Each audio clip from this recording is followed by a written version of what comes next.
Hey y'all, and welcome back to a new video. Today we're going to be looking at a chess game that I played a couple days ago, where my opponent, a candidate master, kind of showed the reason why I'm not very scared of titles anymore in chess. So yeah, we're just going to get into it. I start off the game with d4, my opponent goes d5. I decide to go bishop f4, the accelerated London variation. My opponent decides to copy me with the move bishop to f5, which is a line, but I have some decent stuff prepared here, and I have the move c4, which is the best move. Going after the center immediately and not letting my opponent, if I can draw arrows, have a symmetrical, easy game, which they are wanting to play. In this position, my opponent decides not to do any of the normal stuff, which is, of course, e6, knight f6, even c6 is better than the one he played. He ends up playing the move bishop takes b1. And as you can see from the evaluation, bishop takes b1 is not a good move. Not at all, really. Bishop takes b1 really kind of just gives white exactly what they want, because now what we have is London, where black has already given up some of their development and their light squared bishop. So we have the bishop pair and we're better. I think here for a little bit because no one really plays this because it's obviously not a very good move, and I end up playing the best move. I take back with the rook, because I ended up thinking and considering that I thought maybe the queen was better fit to occupy the d1 square. I'm also defending the pawn. I'm going to play e3, something like this in the future. And I was just like, you know what, this is already all pretty decent stuff. I don't really mind what goes on here. And my opponent decides to play the move d takes c4, which I thought made the most sense, because it's what he's trying to do. He wants to, that was the point of bishop takes b1, because he doesn't want me to allow me to play knight to c3 after that, so then he can't play the move b5. But here, of course, I simply just take the center. Actually, I could have given a better move. I could have played the move e3, but I didn't like this move particularly because of the move queen d5, and I was a little bit unsure here, like how to play. Like, okay, I was going to play some natural moves. Yes, you're sacking the pawn on c7 for this pawn, but I didn't think that this was actually that bad for black. And queen d5 was the top engine move. I was just going to play something like knight f3 here, and I didn't really understand what was going on. Like, obviously, if my opponent goes something like c6, then I'm going to be better. Like, I'm just going to play, I don't know, even queen c2, and I have, like, immense pressure on this pawn. I'm going to win it, and I'm probably doing quite well. If you try to hang on to the pawn, then you're already in some deep trouble after the move b3. So I decided not to play the move e3, and I ended up going with the move e4, which is a little more combative, simply just trying to take control of the whole center, to attract this pawn, and say that I have a better position. My opponent plays the move e6, which is okay, trying to get out his bishop.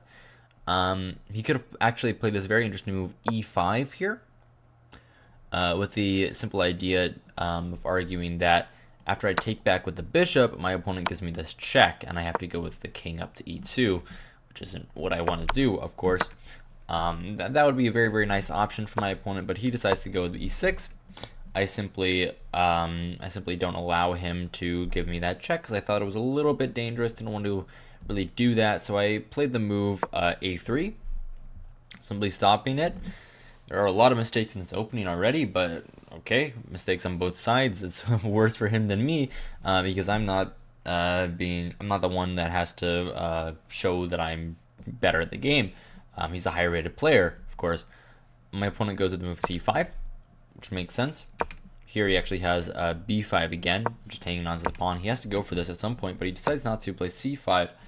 I thought I had the best move here because I didn't enjoy the prospect of bishop takes c4, because I thought, okay, queen takes d4, what am I really doing? I probably have to play like queen c2 or something, and I just wasn't entirely sure of this position. Maybe I have knight f3 in the future, but I didn't think that that would really be working. However, it does, and after here, queen d4, I can play queen c2, but the more accurate move is to play move queen e2.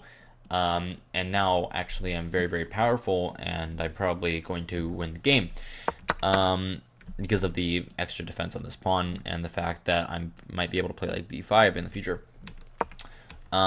Instead, after c5, I decided to take on c5. So this made a lot of sense. I said, okay, if, he's going to trade the queens. He's going to take this pawn. I'm going to take this pawn. I'm going to have the bishop here, and I'm going to argue that my position is better. Queen takes d1, rook takes c1, bishop takes c5, bishop takes c4, and the move knight f6 happens on the board. This is a move that forces me to play a little bit of a strange move. I have to play the move e5. And the reason why this is kind of strange is because the pawn on e5 isn't really where I want the pawn to be. It's kind of a weakness on e5 because, of course, there are some targets up with the knight. But more importantly than that, it's stopping my bishop from seeing this very nice diagonal, and I wasn't really happy with playing this move. Of course, I can't really play the move f3 because then I can never castle, and this would probably be slightly worse for me. So e5 happens. My opponent goes with the move knight to g4, which makes sense, but I didn't think that this was correct again. My opponent, I thought the move knight e4 would be a lot more accurate, which is correct, because he's targeting the pawn, and after the move bishop to g3, then he can like even take my bishop, get the bishop pair back. We're in an opposite colored bishop scenario. Probably going to be a draw, but I don't know. The computer already gives black a decent advantage. Well, a very, very slight advantage after the move king to e7, trying to go with something like this in the future, which makes sense. So, but instead knight g4, and I thought, well, that makes it a lot easier. I'm just going to play bishop g3, another inaccuracy for some reason, like a million inaccuracies in this game. I guess I'm not playing that well in this day, but whatever. Knight to c6. And I thought I played pretty well here. I played the move bishop to b5. I'm simply saying, okay, well, you can't grab the pawn, of course. Now you'll be losing a knight since the pin to the king. And my next move is pretty simple because all I'm going to do is take the knight and try to play off the fact that I have the open file. I have a little more space to work with. And I thought my position was actually doing pretty well here. My opponent castles. But now I play the move bishop takes c6. Everyone has to take back with the pawn, and as you can see, I have kind of gotten what I wanted out of the opening because now they have a weakness on that square, and I can actually play pretty active here if I want to. I thought I could play this with b4 for a little bit, but I ended up not liking this because after the move bishop b6 and let's say rook c1 attacking this, my opponent can even play this move a5. And I thought, no, a5 is actually very, very strong because taking this actually loses the game due to a takes b4. I can't take the free bishop because b takes a3 is into like a queen is going to be made, which is a very nice move. But let's say if I don't take the bishop, if I recapture the pawn, then it's actually very, very bad because my opponent immediately goes with bishop takes f2 check. And after bishop takes f2, bishop takes f2, rook a8 check, king e2 check, and I would be losing. Well, he would have to take with the knight. I would actually be losing the bishop back, but even worse than that, my rook would be trapped. That's not the hardest thing to see. I didn't see all of that. I just thought a5 was a little bit tough, and I saw that he could sack the bishop, so I didn't want to get into all of that. Also, I thought rook a1 was a little bit too much. I mean, allowing rook a1 was a little bit too much, so I didn't go for this. And I instead played a very, very normal move. I played the move knight f3, simply saying, well, what I'm going to do, I'm going to castle. I'm going to bring my other rook into the game, and then I'm going to argue, okay, you know what? Your back rank's a little bit weaker than mine. My pawns are together. This pawn is a weakness in the long run. My opponent goes to rook fd8. I castle my king. I could have gone king e2 here. Don't know really why I didn't. This move makes a lot of sense. Keeping the king towards the center and still connecting the rooks. I don't know, but 0-0 is fine. Rook to d5. And I come up with this very, very interesting idea of playing rook c1, putting some pressure on the bishop and the pawn behind it. So maybe have this idea of b4 in the future. So my opponent will have to defend that. And then my idea is to get to this square, target the knight, and then double my rooks on this file. That's my whole idea. That's my whole plan. My opponent goes rook c8, so then b4 doesn't come with a sting. In fact, b4 would be a bad move now because of, I mean, I thought just bishop b6 and keeping this diagonal, but the computer has already arguing with me, saying bishop f8 is best here. And yeah, it makes sense because he's trying to play moves like a5 and with this move as well, and also blocking the back rank. Really, the idea is this move. No, maybe I should have seen that, but whatever. I decided to play the move that I thought was best, which is the best move, rook to c4. Now what I'm doing, I'm attacking the knight, targeting it. I'm forcing it to either play the move h5, defend it, or having to go back to this square. I thought even f5 was an opportunity here, and after en passant, knight takes f6. I wasn't too sure about this position, but I guess looking at it now, yeah, I mean, why are we giving him another isolated pawn? That would be bad for black.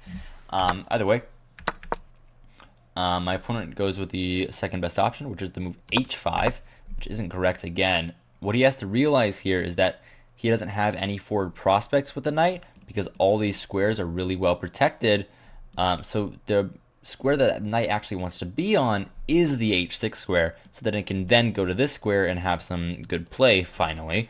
So he should have played the move knight h6, but instead h5, and I simply double my rooks up on the c file. And what I'm arguing at the end of the day is that after bishop b6 or bishop b7 or like wherever you're going, I'm going to play probably move b4. And I'm just arguing this pawn as a weakness in the long run. I'm going to play h3 in the future, and I'm going to take it. That's what's going to happen. That's what's going to happen. It's going to be very, very tough for my opponent to find out what to do there, but he doesn't have to. He doesn't let me do any of that because instead of playing a normal, sensible move, I think he got a little bit blind here. Well, I know he got a little bit blind. I think what he missed is that I think he didn't realize the pawn was here when he played this move, which is like a mistake that happens to lots of people, but I mean, it's not that common, and he decides to stop b4 by playing the move a5. And as you can see, this is the screenshot I chose for the thumbnail. My opponent should not. I don't know how my opponent got to the Candidate Master title, but definitely not like this. Definitely not like this. So what do? I mean, it's a free bishop, right? Rook takes c5, and the game is over. But there's actually a little bit more going on here. My opponent goes rook b8. I think here for a little bit. I should have played the move h3, but I didn't want to because I thought the move knight h6 and this reroute to f5 was actually very good for him. So I didn't want to do that just yet. I instead just took the pawn. I did play h3. Huh. Oh, I didn't think I did that. Well, either way, I played h3. Giving myself some left. Knight to h6. And I ended up taking the pawn on c6. But there was a tough choice because there's some problems here. I thought maybe even this move was accurate, but I wasn't too sure after c takes d5 and like rook c2. Is this exactly what I want? I don't know. Like, I'm up a piece, but it feels like my opponent has some decent pressure. Like, the next move is knight f5. And I don't know. I gotta go bishop f4, try to reroute to attack this pawn. That's not really what I want. So I was a little bit unsure of this. So instead I just took the pawn, giving up my b2 pawn and arguing that maybe I have some play here. Rook c8 check, king to h7. And I was like, I'm going to go on an attack against the king. So I go bishop f4. Targeting the knight. If I can get the knight off the board, I will be cleanly better, if I can say words. My opponent decides to go with the move rook to a2. And by far, the best thing I can do in this position is take the knight. In fact, I have no idea why I did not take the knight. Taking the knight makes so much sense here. It is the only move that makes sense, but I decided to go for the glory. And I kind of wanted to keep it a little more complex for some reason, so I ended up going rook 8 back to c3, defending the pawn, which makes sense, but taking the knight was kind of screaming to be played, so that's a little bit dumb of me. By the way, I can't do this move because I just thought that rook d1 check here, and then he wins a pawn. I was like, why am I allowing this? Like, okay, I don't want to lose pawns. That'd be silly. But still, I would be better here. Of course, give him up a piece. Either way, here, rook 8 to c3, and I give him a lot more than he should be getting. He goes knight f5. I go with this dumb move, knight to g5 check, which is just stupid because I kind of know where he's going to go. Like, it's forcing king g6 because I'm attacking the pawn. And, of course, if he goes back, then there's a checkmate on the back rank. So he has to go to king g6, and for some reason I didn't do what my original plan was. Why in the world did I not just come back with the knight, be super prophylactic, stop any advancement into my position, and be better? I didn't do that, and I kind of got burned for it here. I go g3, which is still okay, but after the move knight d4, there's nothing I can do to stop a fork. And this fork, by the way, if you can't see it. And I'm like, oh no, that's not what I want to do at all. What am I doing? Am I stupid? Why did I allow him to have this much like counterplay? Ugh, come on, what are we doing? And I got kind of mad at myself here, but I kept a level head and I kept doing the normal thing. So I go with the move king f1, which I thought was best, saying that okay, at the end of the day, after this move, I'm gonna go here. You're gonna take here, and I'm still better. I'm still winning the game. It's just not as winning as it previously was, which is true.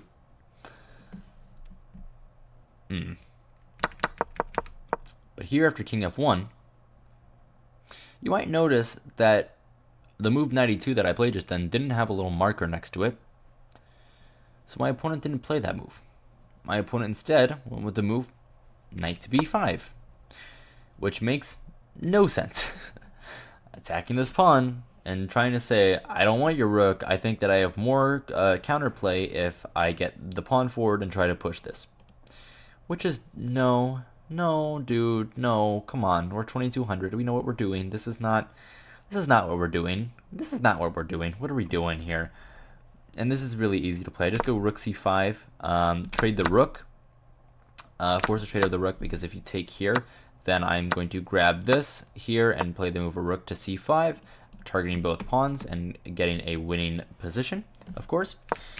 So he has to trade first, and he just grabs the pawn with the knight, and this is, okay, now I win this pawn. Your counterplay is gone. Now it's just a 4-on-4, and I'm up a bishop. Okay. Pretty easy stuff. Rook a1, king g2, tries to bring the knight back. Now I just trade the rooks, because why not? I love trading rooks. Give me that rook, please. Knight takes a1, knight e4, and I have to demonstrate a little bit of technique, but it's really not that hard to demonstrate the technique, especially when after the move g takes f6 and I play the move king to f1, my opponent here hangs another piece with the move knight to c5. And in this position, my opponent should be resigning, because there's no way that you're making a draw here. But he plays on, e5, takes, and we go a couple more moves, but after g4, I'm quickly able to make a wall and wall out his king, and I win. But this game was not that good of a game. I mean, if your opponent is hanging a piece on move 18, what are we doing, man? Like, I thought this guy was a candidate master. What are we doing? This guy's no candidate master. I'm more of a candidate master. I wish I was a candidate master. But this is just kind of disappointing. Either way, that's all I've got for you today. Hope you guys enjoyed. Hope you guys found this entertaining, instructive, all of the above. If you did, remember to like, subscribe, don't know what the YouTubers tell you to do. And yeah, that's it. Good evening and good night.